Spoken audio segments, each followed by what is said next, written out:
We start off with a scene with Rosie bringing the rings and everybody in the room having an awkward look. She asked to have a talk with Dozier and Dozier actually agreed. How is it that nobody sees this is a bad idea? Even the drunk dumbass of the group reacted in a way showing that this is a bad idea. She activates slot gear 2 and was all over him. The problem with this scene is he was reluctantly resisting her, like he wanted her to continue. This dude actually even said, "Please let me go." I mean, isn't that what girls usually say in a situation like this? He did not even push her off one bit. Seriously, this guy wanted this to happen. If the fire did not walk in, she would have probably raped him here and he would have enjoyed it. Then we get the most awkwardly dumb dialogue in Nigeria movie history, and that is a seriously low bar to break. Okay, let's first start with Dozier asking, how does a man stay with one woman for the rest of his life? Pause. Why did you propose in the first place? You were too dumb to know what marriage is. Why did you propose? And why would you ask the one person you do know was not faithful in his marriage? Well, the father gets points for not being hypocritical to judge. RMD is a very good actor. The problem with this scene is that he oversold it. This is not a guidance speech about marriage. It felt like RMD was going to die and his son had to take on the world by himself. And Dozier ruins the moment by saying, "I'm not the one you should be saying this to." And the only thing that could run through my mind was, man, your son is an asshole. He did not value a single word of advice his father just gave him. Not even a thanks or nice talk, dad. He was just upset about the ass he just missed a few minutes ago. Then we move over to the scene of the bride making a very dumb choice. No bride, as long as she's a woman, will decide to take pictures after she's already very late for her own wedding, which led to her cape getting ripped. Yes, I call it a cape, fight me. Did someone seriously got paid for writing the bride's mother's dialogue? It's like the writer have a serious beef with Yoruba people. Then we get the scene of a beautiful looking church. Everybody seated waiting for the bride. The groom and his crew are having a conversation with a minister that has obviously lost his patience with this time-wasting, god-forsaken wedding. The groom is actually more worried about his friend ruining the wedding than his bride actually being present in the wedding. From the beginning of the church scene, we have been hearing an organ playing. Then we get a dorsal view of the church with a visible organ with nobody playing it. And yes, seriously, I noticed that kind of shit. We the viewers have to assume that the organist is either upset, sick, or dead. This is just us trying to find logic where logic cannot be found.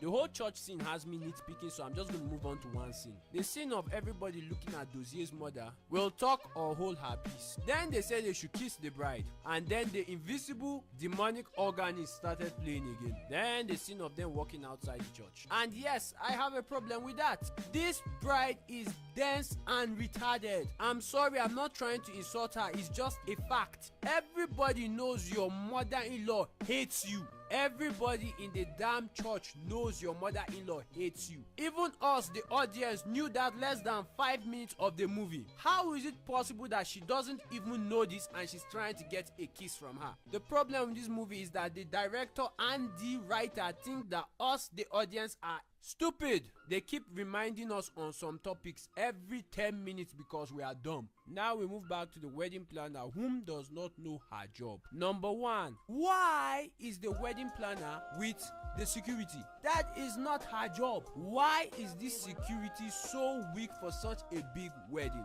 Look at it, they are just two normal people. I have a friend who works in security details and he's going to tell you that in a grand wedding like this, security don't look like this, they look like this. Why is the wedding planner handling invitees? That's the security's job. And the conversation between the security and the invitees, invitation or get out. This whole scene can never exist, especially in a grand wedding like this. So we get introduced to a very village Yoruba person and something just hits me. How is the audience supposed to take this guy as a village Yoruba person when there's no difference between him and the bride's parents? You can't tell me the bride's parents are village Yoruba because the house they are living in is too exquisite for these characters they are portraying. Even their daughter speaks so highly of them that it doesn't match their character. And then we get introduced to that same guy in the beginning, the guy who got the invitation from the floor. Yeah, he cleans up very good. Then we get a scene of the convoy trip to the reception venue, senselessly scripted to be stupid. or may I just say retarded? How will the couple's vehicle be leading the convoy? Unless you have been locked up in one of these Obasanjo's poultries without any phone reception for the last 50 years, you must have seen at least one convoy in your life. Whether it's the president, governor, or the pope, or if it's even a regular convoy, for fuck's sake, you never let the main attraction lead the convoy.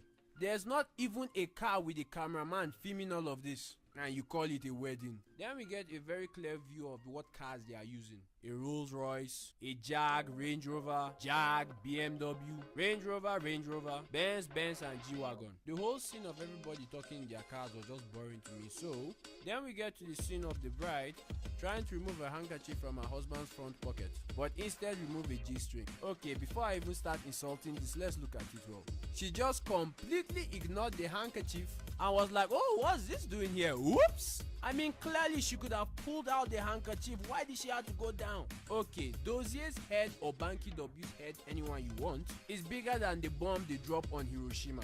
Will sweat more than a Mami Water in a deliverance conference. So are you going to tell me that Banky W, forget the name Dozier, removed a thong to wipe his smooth, big, bald, fat head? Wait, is that too much? You know what? Forget it. With them going along with this scene, he deserves it. Are you telling me he wiped his head with some lady's underwear and he did not even notice? And from the things the bride was saying, it's like she was looking for an excuse to dump his ass. Then we move over to a scene of the huge Olumo rock of nonsensical writing I have ever seen. We can't even call this a plot hole because it is a wormhole where every good plot goes to die. How is it possible that all the cars behind the couple's vehicle got to the reception before the couple?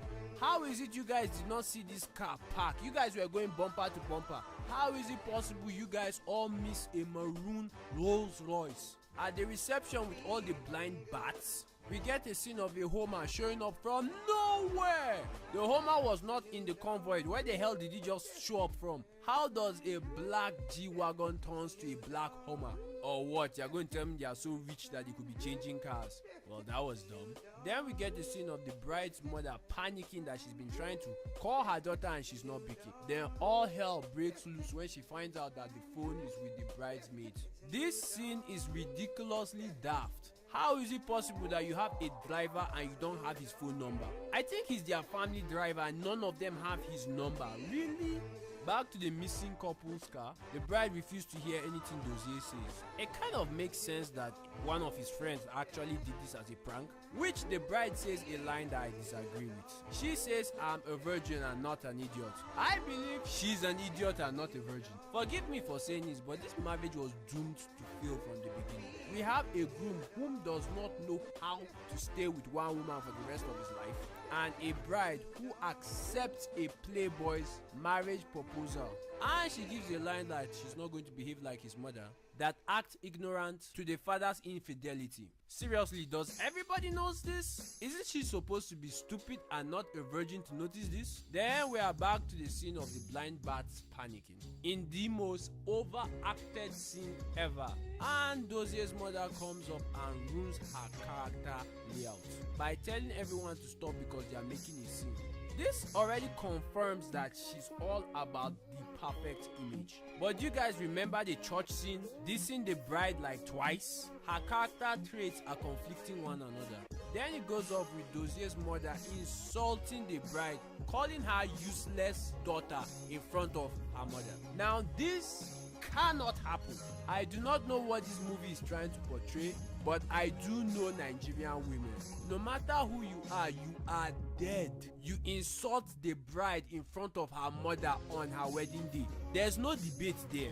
No matter how calm-headed a woman is, she will kill everything standing in her path to kill you. Oh look, the car missing in action just resurfaced. Continue in part 3. Oh God.